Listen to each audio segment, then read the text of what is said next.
તો આપણે આજે જોઈશું બીકોમ સેમ 5 અને બીએનો મોસ્ટ એક્સપેક્ટેડ પેપર. તેમાં પહેલું પેપર મોસ્ટ આઈએમપી છે, એના પછી બીજું પેપર રાખ્યું છે અને સિલેબસ છે. તો પહેલાં આપણે સિલેબસની ચર્ચા કરી લઈએ કે કયા ચેપ્ટર નવા એવા છે, કયા જૂના છે. તમને આવા 3 ચેપ્ટર જોવાતા હશે, પહેલું, બીજું અને ત્રીજું. વૈદાંતિક સંચાલન, ગીતા અને સંચાલન અને કૌટિલ્ય સંચાલન અને બોધપાઠો. તો 3 ચેપ્ટર નવા એવા છે. પછી આ બીજા બધા જે છે તે ગયા વર્ષના જ છે કે નાણાકીય સંચાલન, નાણાકીય આયોજન, મૂડી રોકાણ, મૂડી માળખું, કાર્યશીલ મૂડી, કોર્પોરેટ સામાજિક જવાબદારી, આધુનિક કાર્યશીલ સંચાલન, રેકોર્ડ અને ફાઇલિંગ સંચાલન, અને છેલ્લું છે કેસ સ્ટડી. તો આ નવું સિલેબસ છે, બધા સ્ક્રીનશોટ પાડી લેવું. નવી બુકની પીડીએફ તમને જોઈતી હોય તો તમે મને વોટ્સએપ પર મેસેજ કરજો. તમને બુકની પીડીએફ મોકલી આપવા મારો વોટ્સએપ નંબર છે.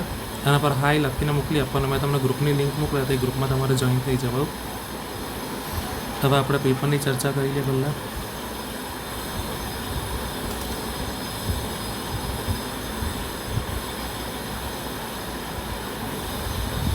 પહેલાં ટૂંકમાં આન્સર આપો. આમાં કોઈ પણ 5 જ સવાલ લખવાના છે. તેમાં તમને 7 સવાલના ઓપ્શન આપ્યા છે.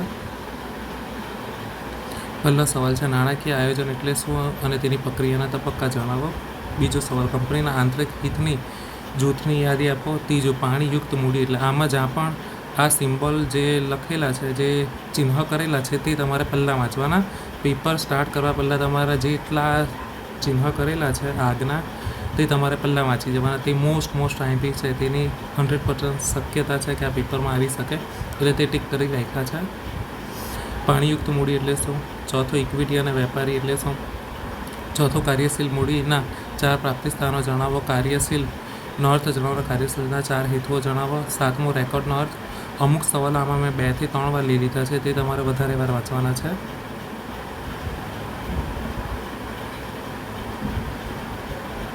હવે મોસ્ટ આઈએમપી સવાલ, અહીંયાથી લોંગ સવાલ ચાલુ થતા છે. પહેલો સવાલ છે, આમાં કાર્યશીલ મૂડીના અસર કરતા પરિબળો. આ મોસ્ટ આઈએમપી છે.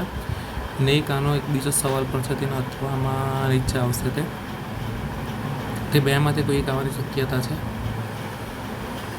બીજું છે, નાણાકીય સંચાલન એટલે શું? તેના નાણાંના કાર્યોનું વર્ગીકરણ જણાવો. આના અથવામાં. પછી કાર્યાલય સંચાલન એટલે શું અને તેનું મહત્ત્વ સમજાવો. ત્રીજો સવાલ, કોમ્પ્યુટરાઇઝ ફાઇલિંગના ફાયદા. મોસ્ટ આઈએમપી સવાલ છે.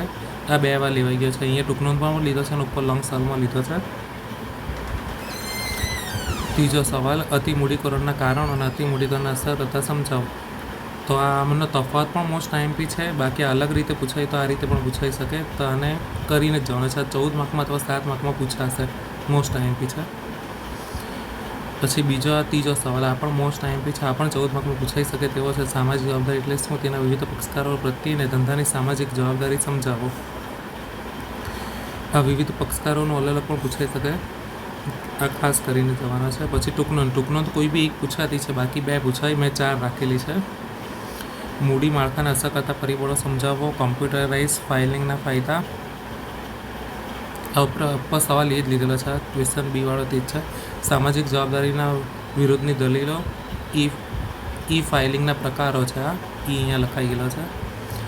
મોસ્ટ આઈએમપી કેસ સ્ટડી છે. આ તમારે પ્રેક્ટિસ કરીને જવાની છે. આનો સ્ક્રીનશોટ પાડી લેજો, મેં વાંચતો નથી.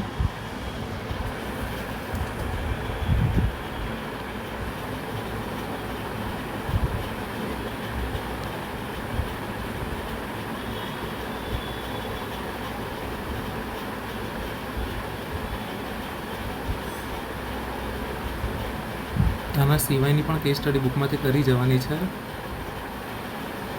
અહીંયાથી છે બીજું પેપર. હવે આના સવાલ આપણે જોઈ લઈએ. ક્લાઉડ સ્ટોરેજ એટલે શું? વેદાંતનો અર્થ. આ મોસ્ટ આઈએમપી સવાલ છે. વેદાંતનો અર્થ કરી જવાનો છે. ત્રીજો સવાલ પણ મોસ્ટ આઈએમપી છે. આમાં ટીક નથી કર્યો. ધંધાની સામાજિક જવાબદારી અંગે કંપની ધારાના 2013ની જોગવાઈ. અને બીજું એક મૂડી રોકાણનો અર્થ. મોસમી કાર્યશીલ મૂડી સમજાવો. મૂડી રોકાણની વિવિધ પદ્ધતિ સમજાવો. મૂડી રોકાણ એટલે શું? મોસ્ટ આઈએમપી છે. 7મું, કેન્દ્રિત પત્ર વ્યવહાર એટલે શું? હવે આપણે લોંગ સવાલ જોઈએ. વૈદિક સંચાલન પદ્ધતિનું મહત્ત્વ સમજાવો. નાણાકીય આયોજનનું મહત્ત્વ અથવા કૌટિલ્ય સંચાલનના બોધપાઠો સમજાવો. નાણાં આયોજનના માર્ગદર્શક સિદ્ધાંતો. આ મોસ્ટ આઈએમપી છે. આમાં જેટલા પણ ટીક કરું છે તે તમારે પહેલાં વાંચી જવાના, પછી બીજા બધા સવાલ વાંચવાના છે.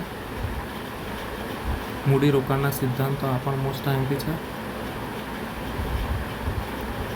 સંચાલકીય નાણાકીય સવિસ્તાર સમજાવો. અને આ બીજો મોસ્ટ આઈએમપી છે. બંધ થઈ ગઈ. ઓડિટરના શેર અને પ્રેફરન્સ શેરવાળી મૂડી માળખાના લાભાલાભ. આ મોસ્ટ આઈએમપી ખાસ કરી દેવાના છે. અને કાર્યશીલ મૂડીના ઘટકો સમજાવો. ટૂંકું નોંધ. કાર્યશીલ સંચાલનના હેતુઓ અને કોમ્પ્યુટરાઇઝ ડેટા રેકોર્ડના લક્ષણો. આ પણ મોસ્ટ આઈએમપી છે. આ એક કેસ સ્ટડી કરી જવાની છે તમારે. નાના સિવાય એક કેસ સ્ટડી હજી એક્સ્ટ્રા આપી છે તે આવી રહી.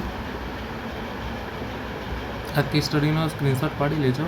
આ પણ પ્રેક્ટિસ કરી જવાની છે. આ કોઈ કોલેજના ઇન્ટર્મ પેપરમાં પૂછાય છે તો આપણે પ્રેક્ટિસ માટે રાખી દીધેલી છે અંદર.